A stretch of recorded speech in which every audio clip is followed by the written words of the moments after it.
Hey guys, welcome back to another episode of Tribe of Unicorns. I'm your host, Kendra Beavis, and I'm here to talk to you about focus. I know a lot of us creative entrepreneurs struggle, whether it be ADHD or just brain fog of some sort. So if you've ever thought, why can't I just focus? Why do I start 10 things and only finish none? And why does my to-do list grow every single day instead of shrink? This is the episode for you. Today, we're going to dive into what I'm calling the Eve Focus Flow Method, a simple method, ADHD friendly, creative brain friendly way to get more done by doing less, because your brain is not broken. It just needs a system that works with it and not against it.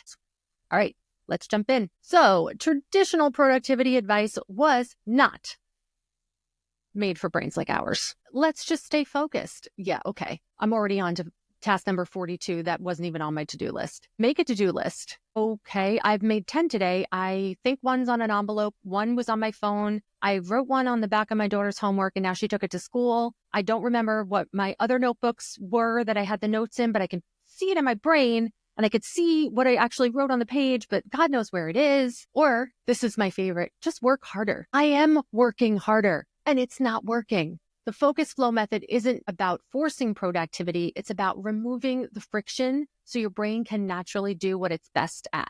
So this system has 3 simple steps. We're going to clear the noise, basically cut distractions before they even happen, create fast wins. So we're going to make work feel easier so your brain stays engaged. And then third, we're going to build momentum, basically riding the energy waves that work with your brain and not against it. So let's break it down. Step 1 is clear the noise. ADHD brains, creative brains, also women who are, I've just recently read studies that women going through different hormonal shifts in their life, whether it be pregnancy, postpartum, perimenopause, menopause, those hormonal shifts have been reported. A lot of women are reporting that they have brain fog and can't remember things and lose focus so quickly. So this really applies to any of these human beings who have this sort of spaghetti in their heads as far as focus goes. Too many choices equals nothing gets done.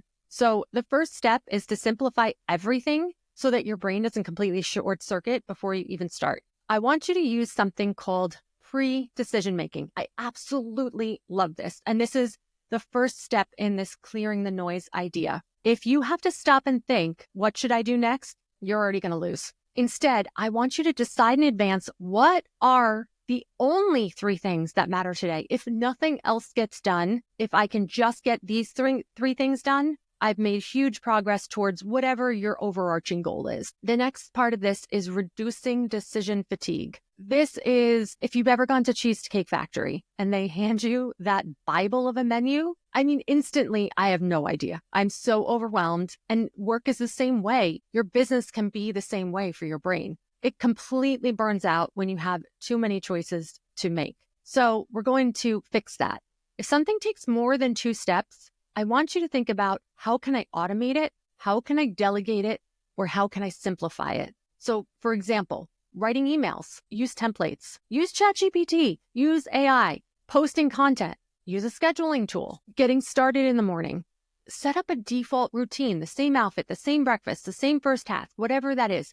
But the whole point is fewer choices equals more focus. The next part of this is mental dump. Now, in your planning, in your to-do list, and I know this has happened to me a million times, I will write a to-do list and all of a sudden I remember 17 other things I have to do. They may be completely unrelated to whatever I'm making this list around, but I know that if I lose that thought, it's gone. It's gone forever. So a really great way to capture those things are provide a device for that capture. I've seen a lot of people use journals, and in the back of the journal, you'll have a whole section for all these creative ideas that are hitting you. I know this happens to me a lot while I'm walking. And what I'll do is I use Evernote.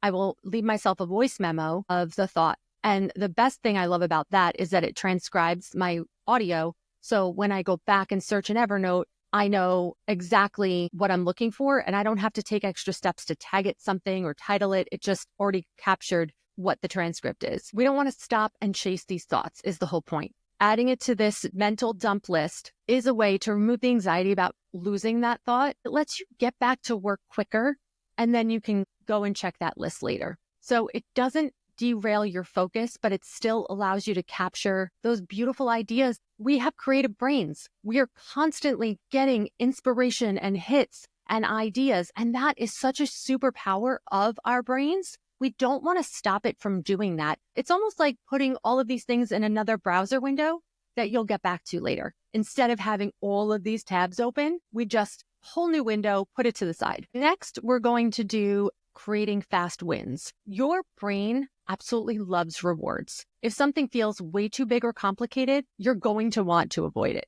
So we are going to hack that system by making everything feel easy. We're going to work in something called micro sprints. This is an ADHD friendly timer trick. Creative brains struggle with long work blocks. So we're going to break it down. Set a 15-minute timer, not 45, not 60. That's too long. I want you to try this. 15 minutes. Pick one of those 3 things that you've already determined are your task today, and then race yourself. How much can you finish before the buzzer? And then take a break, and then repeat it. If you have those 3 things and they're going to take longer than 15 minutes, break them down into 15-minute blocks. Why does this work? I'm sure if this is all resonating with you, you have left a project to the night before, an hour before, the 20 minutes before it's due. And then all of a sudden, like magic, you actually get it done. You get it done well with incredible focus and probably in half the time of like a normal human being. It's something that is, I consider, a major superpower of how our brains work, but we have to be able to get in that mindset on demand. So these tiny bits of work trick our brain into treating everything like it's a deadline. When you see that clock ticking, your brain is thinking, get it done, get it done, get it done. And it automatically pushes everything out of your brain other than your specific task that you're hyper focusing on. Like I said earlier, if you don't know what you're doing next, you're going to struggle. You're going to spin. You're not going to have clarity on your next step. So I want you to make a focus menu. There's 3 categories: quick wins, deep work, and admin mode. So quick wins are tasks that take under 5 minutes. Deep work is bigger creative projects. And then admin mode is more like emails, invoices, busy work, things you don't really have to think about.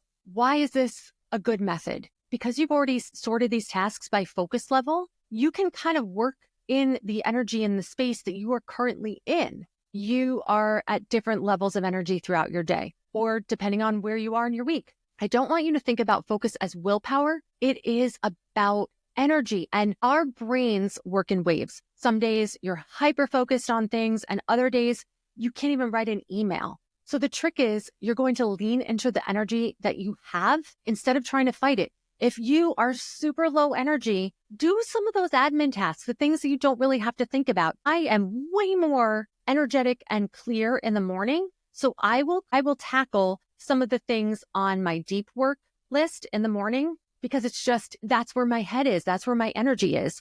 Those quick wins, that's usually like either right before I take a break in the afternoon or right after, because I just need to like have some kind of momentum and check things off my list. And then the admin mode stuff, it's the stuff we don't like doing. It's the stuff that doesn't light us up. I mean, I should love invoicing, but I can't stand it. If it's something you can delegate, do that.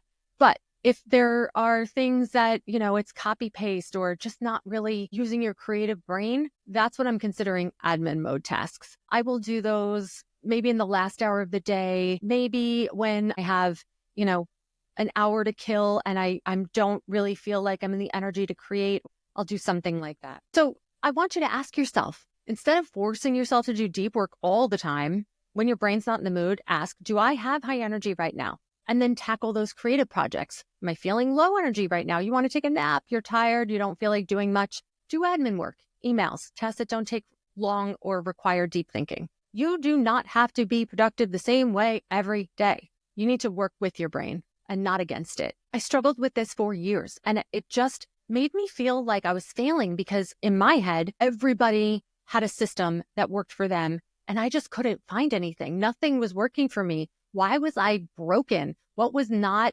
there for me that was for other people? And there were times where I was insanely productive, 2 o'clock in the morning, you know, back when I was much younger. And I would be able to bang out a project in a couple hours and it would have taken someone else days, but like that hyper focus. But we can't live in that. We have to honor our energy where we are at the time. So I don't want you to punish yourself for not being in a certain energy. I want you to look and see, where am I at? What can I achieve with this mindset? That's the focus flow method. In the show notes, I have a link to exactly the steps for this system. And I even have some templates for you. I have them for business and entrepreneurship. I have them for content creators and coaches, daily life and personal tasks, and a blank one so you can fill in your own list. But give it a shot for a week and then think about, how do I feel different? What changed? Did anything change? Do I feel more productive? Do I feel less productive? Whether you're watching this on YouTube, Spotify, listening on iTunes, wherever you are, leave a comment. Let me know. I would love to hear. Okay, guys, thank you so much for joining me this week. I'll catch you next time. Have a great week.